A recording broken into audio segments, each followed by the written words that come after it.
Hi, and welcome to the Human Side of Business podcast. I'm Ange McCabe, CEO and co-founder of Intuitive Performance. I'm a performance coach, HR professional, whole person leadership facilitator, and your host. The Human Side of Business podcast is fueled by the genuine curiosity to understand how personal characteristics and skills can be leveraged to drive individual and team performance, tangible outcomes, and ultimately organizational success within business. Each podcast is devoted to sharing knowledge, expanding our learning edges, and exploring the trends in corporate culture towards growing the emotional intelligence of organizations. I'm so glad you're here. Hi there, this is Ange McCabe, CEO and co-founder of Intuitive Performance, where our business is the success of your business. I'm a performance coach, HR professional, facilitator, and your host of the Elevate Business podcast. The Elevate Business podcast is a journey of discovery fueled by the curiosity to genuinely understand what makes people tick when it comes to their professional path, choices made, and the personal characteristics that drive performance, tangible outcomes, and ultimately success. The Elevate Business podcast is here to promote the enormous contributions of small and medium-sized businesses around the world by exploring the actions that make a workplace successful, the trends in corporate culture towards growing the emotional intelligence of an organization, and how we build whole person performance from the ground up. Each podcast is devoted to sharing knowledge, growing our learning edges, and honoring our passions with a special guest who has elevated their business, overcome obstacles, and inspires others to do the same. So glad you're here.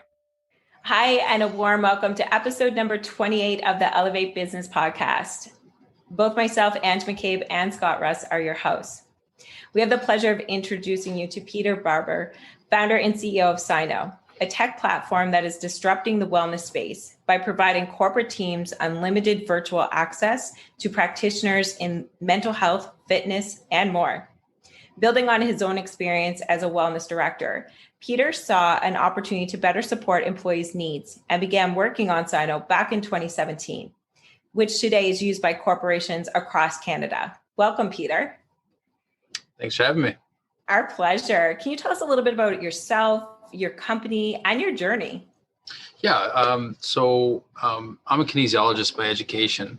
So this would be my second business that I've started. My first business was a smaller kinesiology studio. We did rehabilitation services, personal training services, and corporate wellness services. When we started doing these corporate wellness services, we started running into some challenges of actually physically going into places and offering, lunch and learns, webinars, on-site yoga classes, things like that. In that a lot of companies have distributed workforces.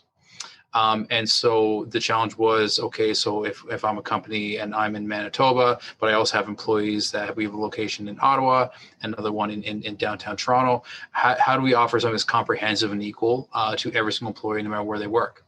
Then compounded on top of that, we saw more and more people embracing remote work.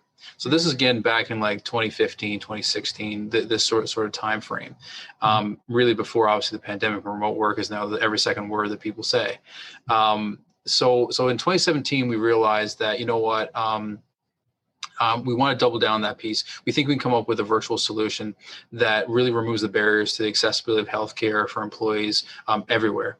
And that's kind of where we landed on Cyno to come up with this corporate marketplace model that gives those employees, empowers them with the choice to be able to choose the right type of health and wellness provider that's going to be right for their journey. Fantastic. So it almost sounds like throughout your journey, you've identified some problems with regards to remote workforce and also deploying a platform that can reach across organizations, regardless of where geographically they're located.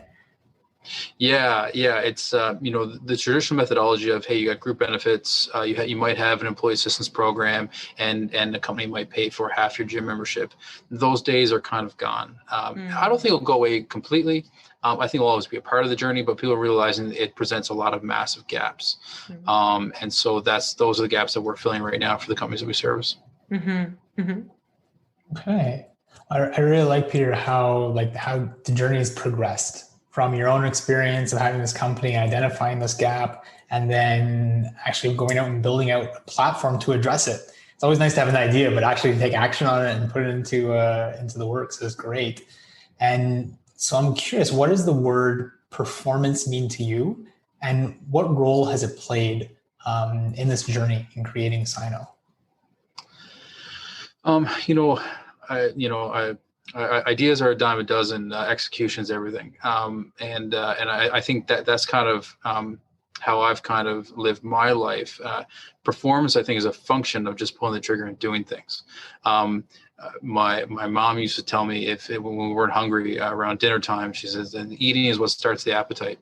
And so the way that I look at performance is it's about taking the first step, even when you don't really know where the second or third one might be. And so by taking that first steps, the eating has the appetite of what the next steps are going to be. And so performance is one thing, like when you're actually doing something, but I think even before performance comes the first step of action. And most people that I run into, they want to know what steps three and four are before they take step one. And as a result, that's the thing that's holding them back the most.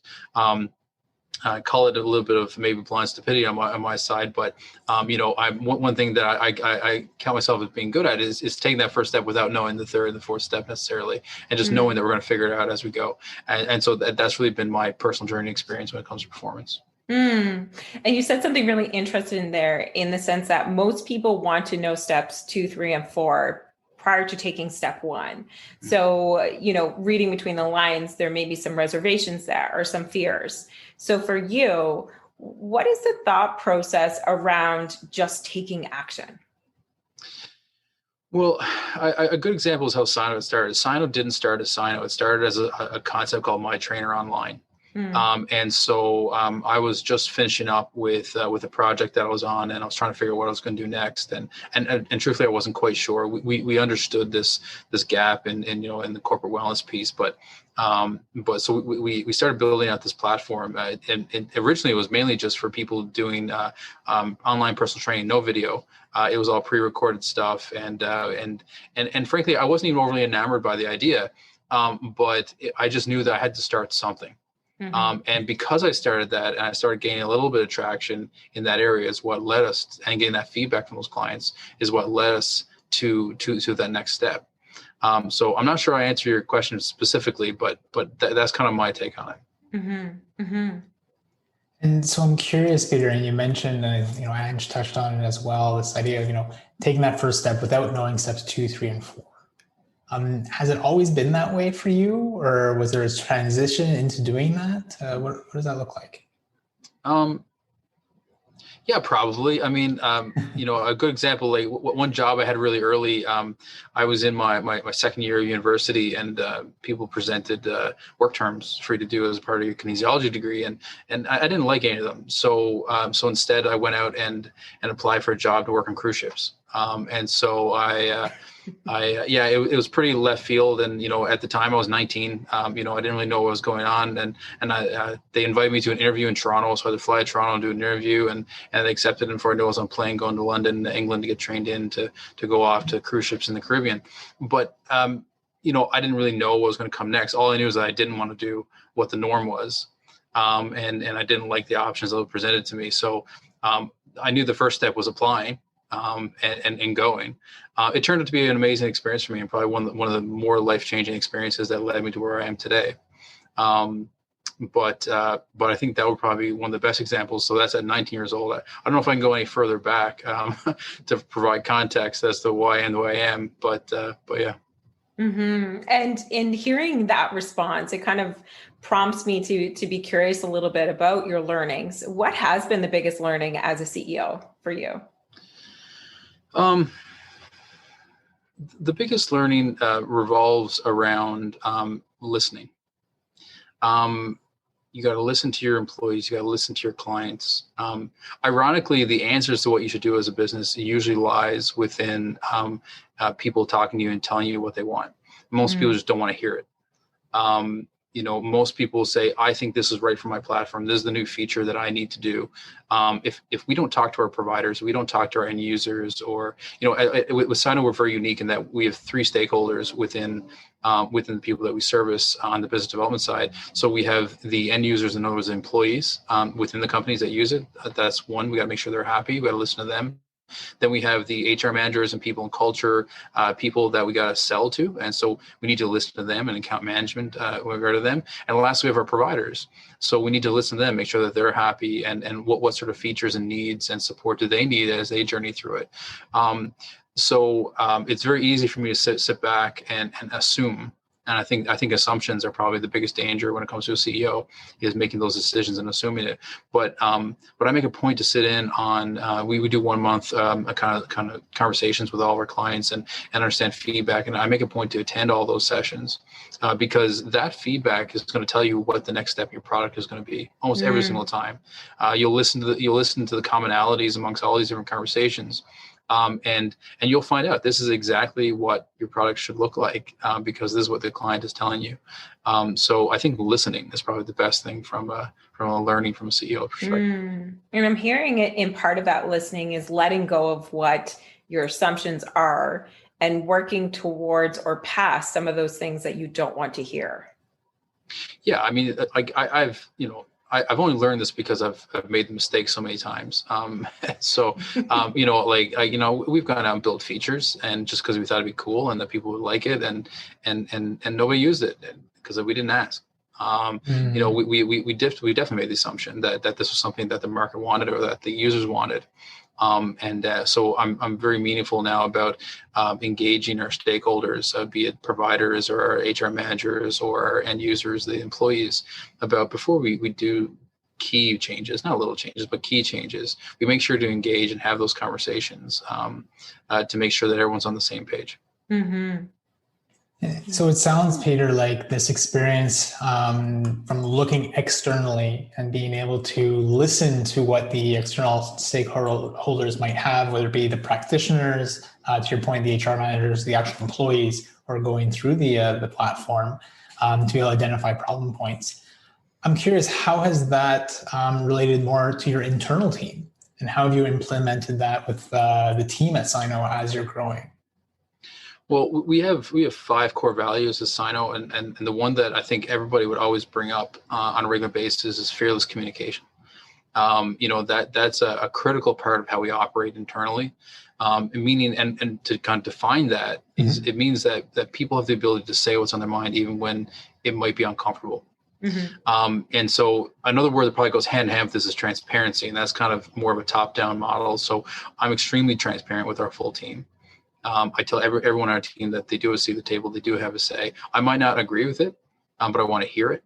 I want to approach it with an open mind. We might not end up going with your idea, but at least you've had your opportunity to say your piece and to be able to add value. And if I'm doing my job correctly, I'm entering into it with enough of an open mind that I'll admit that my preconceived notion might not be right. And so I think that concept of creating that team approach, and people have valued opinions and not being steamrolled, is probably the biggest thing that I would say from a team perspective.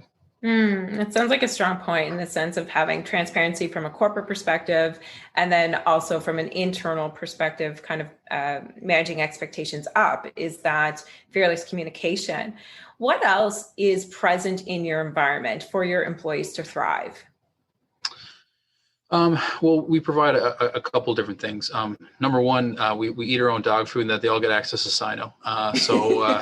So all of our employees have unlimited access to all the providers on Cyno, and that's an important thing, and they do use it, which is great to see.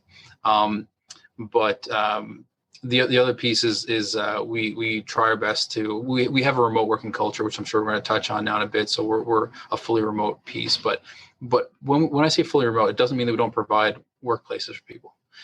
So it's actually a very fundamental different approach. So we will provide like co-working spaces and things like that, and buy memberships for people if they want a place to go. Some don't, some do. So all it means is that we will never have a boardroom where we have 5 people sitting in a boardroom and 2 people or 3 people up on a screen. Even when we're in the same building, we all log into our own computers. And so everyone has exactly the same real estate on a call as the other person. There's no second-class citizens. We have employees now in Newfoundland, Nova Scotia, Ontario, and BC. And so we want to make sure that everyone feels like they have equal say at the table. So going back to that transparency and that having a seat at the table, it's really tough to have a seat at the table when you actually don't physically have a seat at the table. And so that's kind of the mentality there that comes across.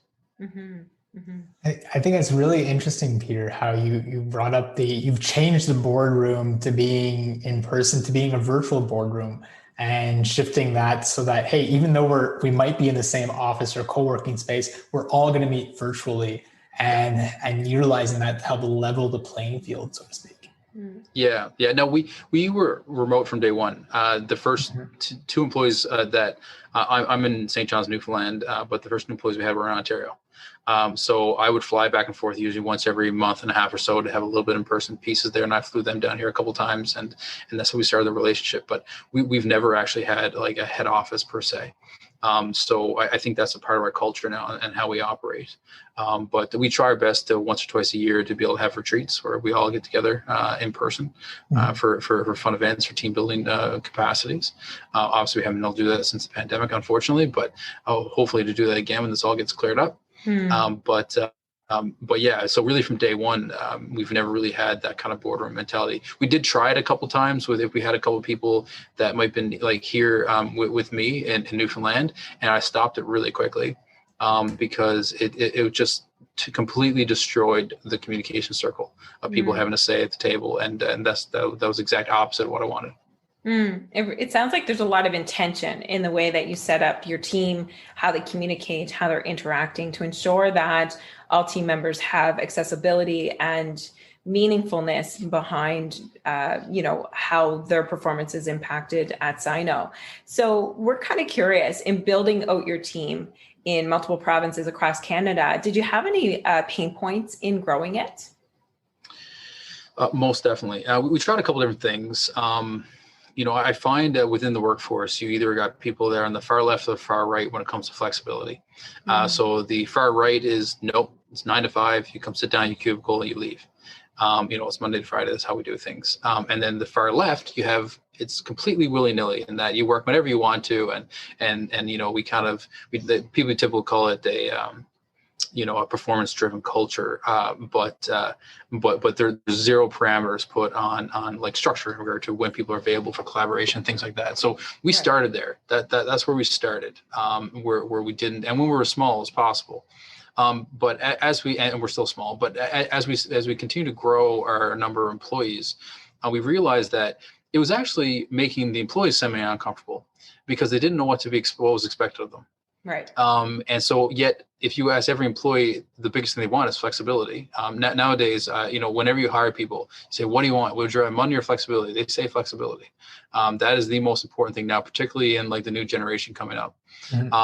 So I said, all right, so we need to have a hybrid approach that allows for some flexibility, yet still has some parameters of expectation. The other challenge that we had was time zones. So people in BC and we're here in Newfoundland, so and everything between. So that's a 4.5 hour swing of time zones. So what we came to the conclusion that the biggest thing we were important about was not whether or not we knew if people were working. That's not the big deal. What the big deal was how do we collaborate?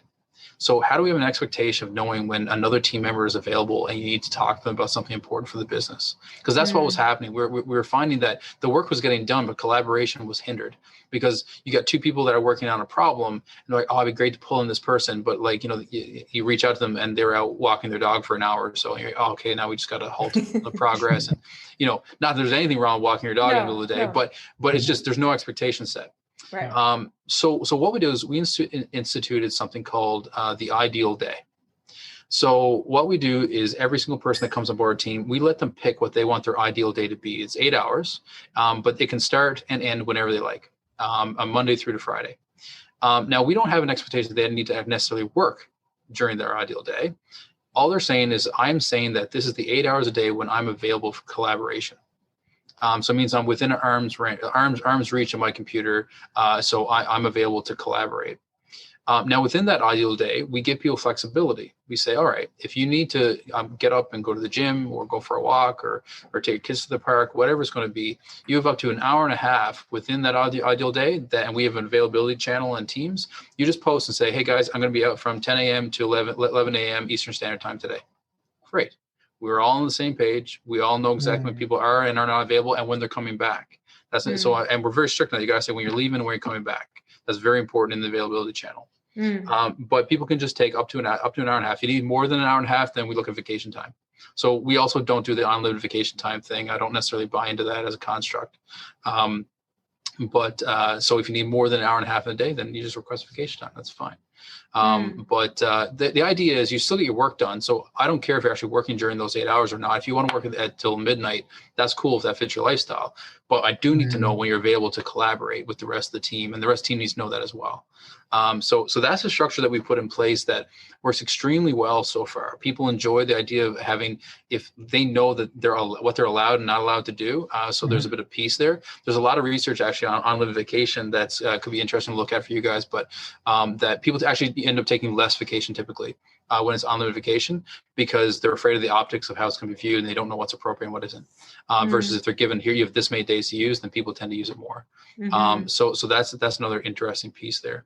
But yeah, so that's what we implemented to kind of figure out this remote working culture amongst the problems of time zones and expectations, and it seems to be working quite well so far. Yeah, there's strong undertones there, Peter, with regards to that piece of expectations. And we've seen it too, by way of trends, that employees genuinely want to show up and do a good job. But when they don't know what's expected of them, that can impact their engagement and also the happiness and ultimately their productivity and how they're reaching their objectives. I feel secure in speaking for both Scott and I. It's really interesting to hear your model, because this isn't often spoke of with regards to, we don't care when you get your work done, get it done. We have objectives, we agree on our goals, and when you're available. So it's also a little bit of respect and allowance for autonomy. So there's a lot there. Thank you for that. Yeah, you're welcome. And to add, I guess, to what Angie mentioned there, Peter, there's a couple of things coming up for me around this autonomy piece. And, you mentioned allowing people the independence to define what their ideal day looks like. Knowing that, some people might actually work better in the mornings or work better in the evenings, and allowing them to decide what their, or understand their own energy level, like fluctuations in energy levels, and then be able to create their day according to that. I thought that was really interesting. And then the second piece that I've noticed is just this idea around communication. And so it's building up enough trust that I know you'll get the work done, but then second to that, just let me know what's going on. Whatever's going on, that's okay, that's fine, but just let everybody know so that we're all on the same page. Those expectations have been set and it's communicated across the board. Yeah. So I'm curious, given all the different things that you've offered, the team within Cyno and not only like the Cyno platform to the organizations you work with, have you noticed them seeking any other services or support during this time? We definitely decide to. We give a dollar allotment each year that they can tap into for home office equipment. If they need to buy like a new chair or something like that, and we'll reimburse for that. So that's definitely been another piece. In addition to like your table stakes of like group benefits and stuff, that we had those pieces as well.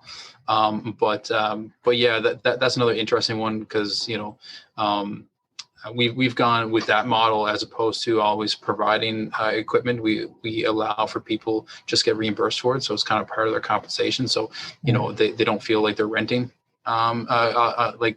company equipment. It is theirs.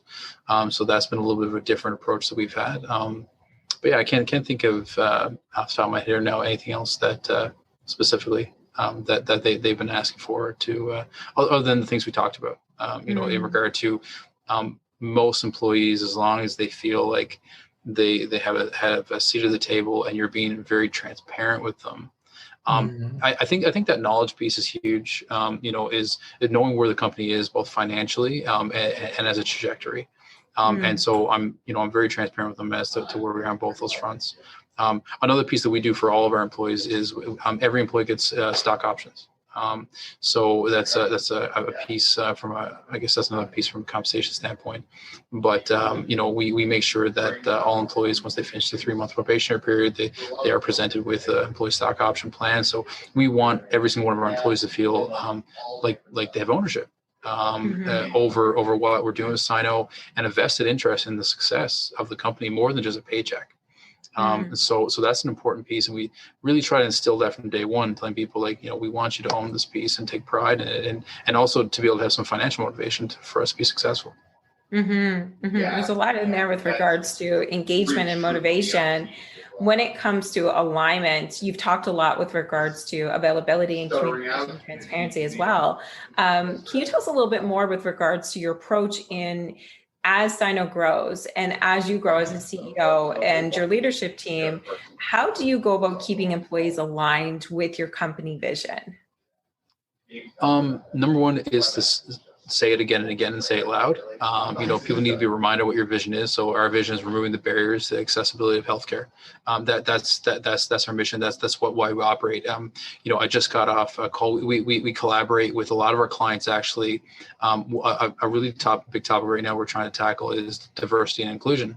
And when we look at barriers to people getting access to the right type of provider they need in their journey, and it's going to be different for everybody.